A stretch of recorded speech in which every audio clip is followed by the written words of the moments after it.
I will say, first off, congratulations. And this is the first time we've had a women's team inducted into the Valpo Hall of Fame. Oh, wow. Great job. It's the first time we have 5 athletes who are getting in for the second time. Wow. It's happened on the men's side. This is the first time on the women's side. I know Laurel touched on who's here. Liz Mikos, Katie Hoffman, Lauren Marshall, all inducted to the past. And also Brittany Malacum and Cindy Kuiper, also Valpo Hall of Famers. So those 5 are the first women ever to be inducted twice into the Valpo Hall of Fame. So congratulations. Calper. I'm going to start out with my first memory. One of my first memories of those times was the 2003 season, in which Valpo hosted the tournament.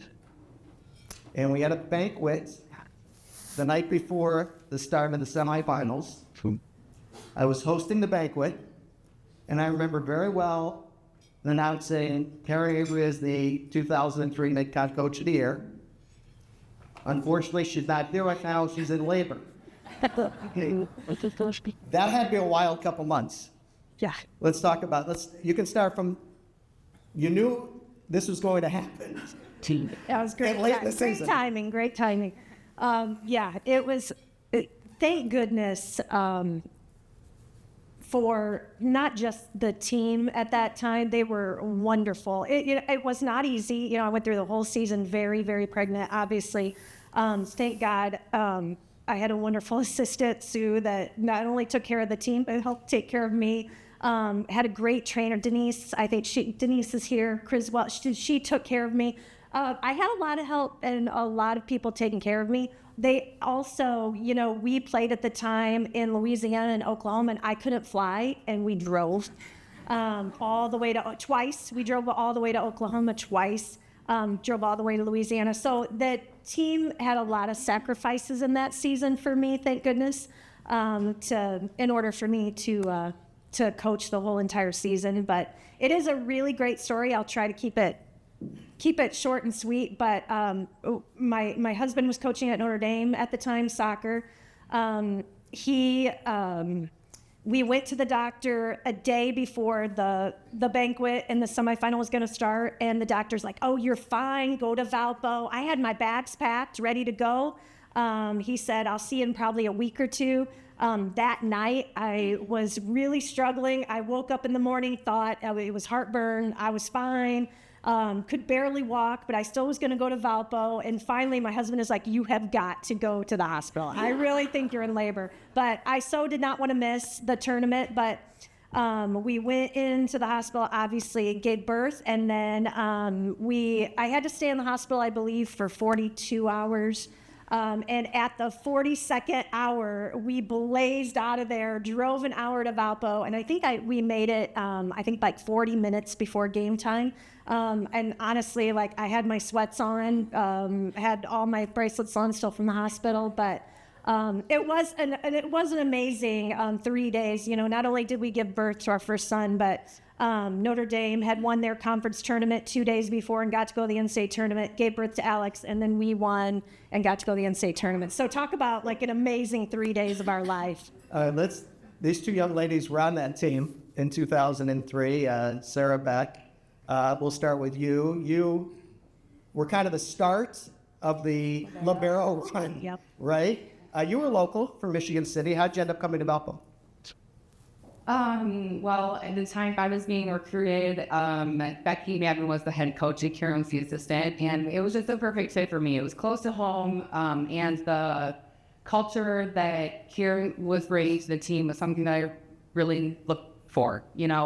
Close-knit, family, and I liked the campus. I just also liked that it was really close to home too. So, and that was a great academic school too. So it was gonna give me a great academic career as well as an athletic career.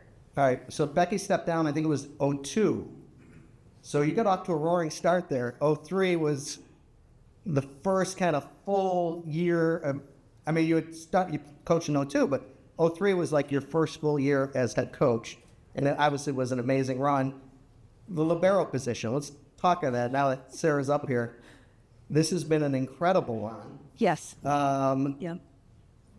The libero did not become a thing, I think, until 2002, right? That's my sophomore year. Yep. Yeah. Yeah. So she came as a defensive specialist. a defense specialist, and then the libero took over. And we are super lucky. Again, Silky was the first libero of the year. And then every person so far that has come through our program since then, we have had a libero of the year in everybody's career since they've been here. It's weird. What do you attribute to that? It might be a little bit. I was kind of that player growing up in playing volleyball. I was always smaller, kind of defensive oriented. Loved to play on the beach. So I think my eye for talent just kind of goes to the really scrappy, smaller, athletic players, honestly. Yeah, let's welcome it, Marion Paetznick. Welcome. What do you remember about that season? Oh, well, the moment I remember, I think your describing is perfect. The defining moment when Carin gave birth. Sue was coming into the locker room the day the semifinals going. Karen's about like, Karen's not here, Karen's. And she's like, baby's coming. Really? And like the energy just goes through the room in the locker room. It was amazing. And we lay out of our minds. We were like, Carin, don't worry, girl, we got this. It does not surprise me at all. I've never heard your side of the story that you were like, I am not having this baby. And that's really interesting. But yeah, and then the next day she showed up and it was another like, the energy was out of control. Like she starts up, like, yeah. And then we're like, careful not, she's bad. You know? But it was just, it was awesome. And then now we're older, a lot of us are mothers ourselves. What a great power moment. Robin showing up for her family in that moment and then turning around and showing up for the team. Yeah. Wow. She's like, you're amazing. Recession. So yeah, it just sent us out after that and we were good. It was, I remember really vividly, like the last couple weeks of the season, everybody was saying, Karen's going to keep coaching, Karen's going to keep coaching. And you did travel, like a couple weeks before. It was great to host the conference tournament. Yes. That made things a lot easier. And then eventually you came there in time for the Oral Roberts match, and that was perfect timing because you were the dominant team in the conference. Well, they were clearly the number 2 team. Well, I don't know if you know. So we broke, I think Oral Roberts had they were 90-0 in conference play, and we were the first team to beat them. And that was a defining, I think, moment for the whole program, is to get that first, win when they had won 90 straight conference games. It was a huge rival. I mean, we were talking about, obviously Alex and the birth, but Oral Roberts was a huge rival. Like it was very heated, very heated. Well, we can tell you, as we look over all the numbers, that by the time 05 ended, they were no longer the queens of the conference. You beat them 8 times in 3 years. Yeah. So think about that. They had won 90 straight, and this shows how dominant this team was. You beat them 8 times in a 3-year period, including in the championship of the conference tournament all 3 years. Yeah. Did you have a special speech before? No, we didn't need a special speech. That's how heated the rivalry. It's too bad we have not, since we've moved conferences, we've never had a rival even compare to that rivalry. And it branched. I mean, from us, from like the fans at both places. But you know what? That's, I think, what respectfully, that's what athletics is all about. When you have that really good competition with a team, and there's that. So united. Yeah, We were gonna let them. yeah. We were. I will say, as we look ahead to 2004, you really challenged the team in the non-conference. Was that intentional? Yeah, for sure. We had such a great season that we wanted to really, kind of up our RPI a little bit and see how far we could go. I think during that stretch, too, is the very first time that we ever beat Notre Dame. Right. I look at that first month of the season. Talk about challenging. You played Michigan, Kentucky, Notre Dame, beat Notre Dame. And then you had a trip in the middle of the conference I thought this was crazy. You played Centenary and Oral Roberts. That was one of those few years that Centenary was in the league, both in Louisiana. Well, Louisiana, then Tulsa. And then you played Arkansas on a Sunday and almost beat them.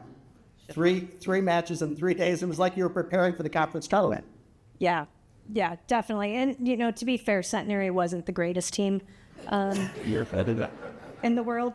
And Arkansas, we had talked and they had offered, and it was a close trip. And, it's always fun when you play, those Power 4, Power 5 at the time teams. And, and I think, again, we kind of talk about the conference tournament in Oral Roberts, but the group that was there for the few times, actually this group, I think, beat Notre Dame twice, 2 out of 3.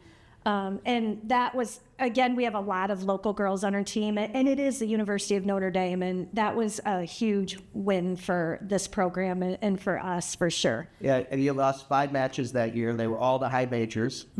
I think, was that the year you played Notre Dame in the tournament in all 40? Yeah. I see a little disappointment. You had beaten them in the regular season. Yeah. That had to be kind of wild to play them again. Yeah, it was. Yeah, it was. All right. What do you attribute to the incredible success you had during those? Let's start with those 3 years before we talk about other stuff. But those 3 years, it was unheard of. How did that happen? Honestly, the group of girls that we were able to put together, they were not only really good volleyball players, but they were better humans. And they were and the parents in that time frame were just so helpful, and they were wonderful supporters of our team. The girls got along. They were super close-knit. We had a great culture. We had, it was hard, but we also had a lot of fun. And that's what, it's fun going back, but I remember the memories that we had, like the funny little things that happened to us. I mean, we could tell you a million stories, and I don't really remember the practices or the volleyball part. It's all the really fun stories. It was just a tremendous group of young women and great families. I think we're 2 decades later, and that's what people say about Valpo Volleyball today. Yeah. So that, I think we all know that is a tribute to your coach, right? Absolutely. Yeah, absolutely. Carin is so much fun. She's so competitive. And she always made it feel like a team. We were all so close. I mean, we all hung out outside of volleyball, and we all still communicate to this day. We got back together last night. It was like nothing had changed. Everybody just got caught up. But I think that is testament to what Carin has brought to this program, for sure. All right, how about a round of applause for the incredible run, Valpo Volleyball, 2003 to 2005. Yeah, we are going to run down all the names. We'll start